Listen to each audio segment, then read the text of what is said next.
McGregor's retired.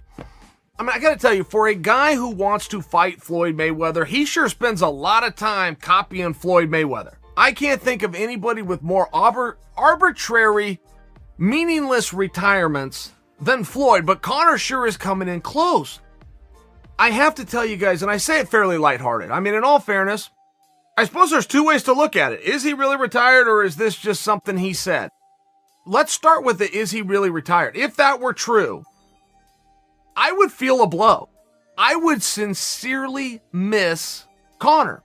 And Conor is this rare guy, right? Every fighter has the same commodity, their performance, and nothing else. Not so fast, except for Conor. Conor brings something else to the table. He brings something special to the table. And I could summarize it with one word. Interesting. Conor's interesting. That may sound like a simple word or even a condescending word. What fighter is interesting? Let me ask you guys just a serious question. Conor McGregor was having a meal right now, and it was being live streamed. Would you go click the link and watch him eat? The answer is yes. It's yes. He's interesting. He'll be wearing something interesting. He'll be eating something interesting. He will say something interesting. He will be in an interesting location. He will hold his fork and knife in an interesting way. I mean, there's something very special to the character and the person that is Conor. I think I need to sell you on his performance, do I? The guy's won so many world championships, he has forgotten one of them. Claims to be a champ. He's a champ. He forgot one of them. I mean, do I have to say anything more about his performance? But I would sincerely miss him. And here's the one thing that does have to be considered in terms of, is Conor really done? Which I am very light on. I'm very light on it. But it does have to be considered. If there's ever been a guy that does what he says he's going to do, it's Conor. You say whatever you want about him. Every crazy idea that Turkey's had, he does them. Now, let's look at the other side. Okay. First off, this isn't the first retirement. Second off, a guy like Conor McGregor, I do not believe retires at 6 a.m., and that's exactly what time it was in Ireland when he put this out, on a Sunday morning through social media. I mean, the level of shock in that alone would be a little bit odd, but I got to tell you, I've not been the best at making these predictions lately. I mean, I'm only 0-1, but I'm still 0, right? And that was Henry Cejudo's.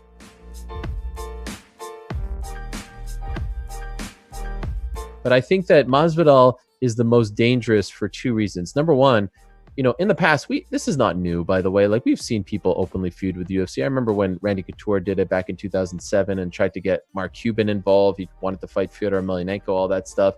And then what happens every time? What happens is they cut a deal with that guy. He's happy, and then he stays quiet, right? No one actually, I think a lot of fans are asking, is this going to be the thing that galvanizes everyone to create a union and an association? But historically what happens is you get yours and you stay quiet, right? Masvidal is the first one to now start saying hey, you've upset me. Now I'm taking a step back and I'm looking at everything. I'm looking at the whole business. And my understanding from talking to his team is he feels disrespected. Masvidal, remember, is a guy whose father, escaped communist Cuba, who knows what it feels like, to be oppressed, so to speak. And I think some of those feelings are coming out in him. And so he's not stopping, right? Like, he goes on these tweet rants where he's talking about everything. So he's the most dangerous. And I do understand where he's coming from when it comes to the idea, wait, I fought for essentially a fake belt and I'm getting more for that than for the real belt.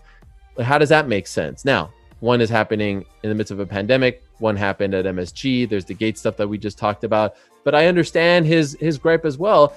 And I think that the UFC needs to do a better job right now in explaining to the public these things and not just say hey, everyone's acting crazy. All my guys are acting crazy. Like, Danny keeps saying my guys are acting crazy because of the pandemic. With all due respect to you fighters, DC, I see you all training. You all seem very happy. You don't seem like you're acting crazy. I think people are just starting to, speak up, and we're using the pandemic as the excuse for their disillusionment, when one, I think, has nothing to do with the other. They need to explain it better or not, or just let the fighters continue to control the narrative. I think it also, honestly, man, it'll come to a point where, all these fighters, the fighters all you all kind of, you are entitled to, these guys are all entitled to how they're feeling right now. There is no reason that they should not voice their displeasure. But ultimately, as a guy, I'm just explaining this as a guy that's a friend to the fighter, that in all business, and this is all business, doing things publicly always makes it so much more tense. It's just so much more tense. It's easier to do these things directly. I know the public won't like hearing that because everybody likes the story. But the reality is it's so much easier to do things in a more direct approach, because here's the deal. You can have 1 million fans, on all these fans on your side rooting you on, and all the reporters rooting you on saying this is the way to do it. But ultimately, if it doesn't cause for wholesale change, the only person that's going to lose out is the fighter. And that's just the truth, because as you said, man, all these people have taken this approach. They've been paid, they've gotten quiet, and the UFC just continues to grow and grow and grow. And it's just a dangerous battle to go about publicly. And I just think that it always feels good when people are rooting you on and patting you on the back and saying good job. But ultimately, the people that suffer, if it doesn't work out in their favor, is the fighter.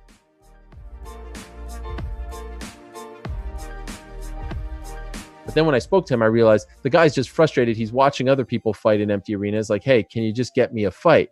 And so I understand the frustration. Now the big question is, can they figure out a way to make this worthwhile for them financially when you're not going to have anyone in attendance? I personally feel like he will, like if you get him on the July 11th card, there's still not going to be any sports. You're going to make a killing with that pay-per-view. Yeah, you're going to make a ton of pay-per-view, but yes. And you should get Conor on the July 11th card. I agree with you in that sense. Get him in there, get him fighting, because even if it's Jan versus Aldo for the title, Conor McGregor goes at the top of the card over that. You know what I'm saying? Like, and he makes it a massive card. Anytime he's involved, it becomes a massive card. But you have to pay Conor McGregor. You understand? Like, Conor's not going to take any less money, and he's going to sell a ton of pay-per-views. But again, one direct source of income, one big massive amount of the money that he makes, or that he makes for the company, comes from that gate. That's all eliminated. But Conor's still going to want to be paid in the exact same way. Do you understand? And Sure. As he should. Well, but he never made a cut of the gate, but I'm sure. No, but still, like, it's count. They know that take it's into coming. account, like, Right. hey, even if I'm not giving Conor any of the gate, I know that that's a $10 million gate. So if I got to pay Conor $15 million, knowing what he's going to make for me on the pay-per-view, I know that he had a $10 million gate at minimum. You know, and the merchandise sales are up when Conor fights. Like, everything is just bigger. I mean, I remember I go to fights and I look at the merchandise stands, and there's a few throughout the concourse. But when Conor fights, they're everywhere. They're outside the arena. They're inside the arena. Everything's just bigger. When he competes, and that whole aspect of that is gone when he fights in front of no fans. So I get why there's a little hesitancy there, but it's not worth risking losing him for the long term because you can't make him happy right now.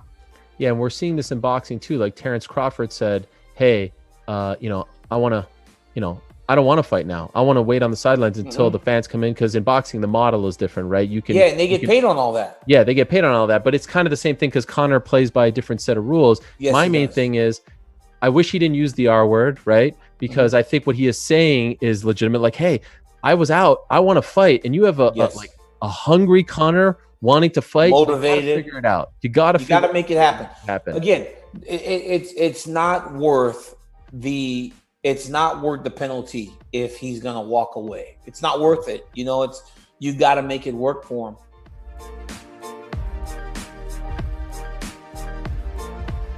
I saw a lot of people pushing for you versus Cody, and not to suggest. There's no way he takes that fight. There's no way he'd take that fight. It's a lose-lose for him. One, he's probably gonna get knocked out, and two, it's like he's fighting someone that's that has a lot of hype. But if he beats me, people will say, "Oh, but he's, it's a lose-lose for him." I feel like so. I'm sure they would avoid that fight. Would you take it? Yeah, absolutely, 100%. I feel like I'd knock Cody out. Wow. Based on what you saw on Saturday, or just in general? I mean, he looked more improved Saturday for sure. He looked like he was more calculated, more calm. He looked very much improved from his previous get knocked out 3 times. So he did improve. I think he is a high level. He's a very, very dangerous opponent. Anyone that just throws bombs like that's dangerous. But I feel like I'm calculated enough, accurate enough, and skill-wise enough to, be able to knock him out. So, yeah, that's a win fight for me. You think the UFC would do it? Because I kind of feel like they want to build you up a little slower than that.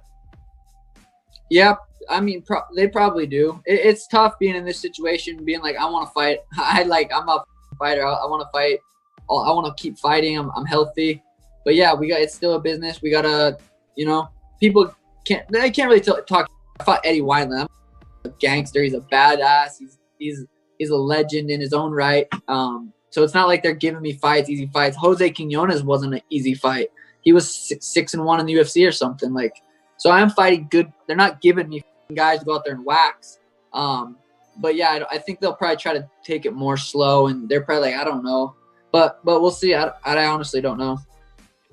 I like the idea that you just brought up. I like the Marlon Vera fight because, of course, you guys were supposed to fight back in the day, and it feels like a solid natural progression. I know he's coming off a loss, but I too thought he won that fight as well. But someone in that category, and then we start talking about the next guys. I feel like you're right there. Maybe just a couple left, not from a skill standpoint, but I like the idea of continuing to build you and expose you to more people before the big unleashing in those big title fights. When you see what Aljamain did, because now I consider Aljamain the uncrowned champion. I feel like that should have been a title fight. When you see him, you feel like you're on that level right now? I would imagine so, right? Based on your confidence level. I feel like I could be champ right now. And not even saying, I think the bantamweight division is one of the best divisions in the UFC. It's got to be right now. It's so on fire. There's so many guys that could be champ on any given day. But yeah, I put myself right up there with the top 3 guys in the world. I want to be in one of those I need to keep building my highlight reels too. I want to be able to look back on my career and have a 20-minute long non-stop highlight reels. That's just kind of my style. That whole fight could have been basically a highlight reel. So yeah, I have no issues with taking less ranked opponents and going out there and not getting rushed. But I'm also down if they're like, hey, let's fight this dude. I'm like, all right, I'm ready.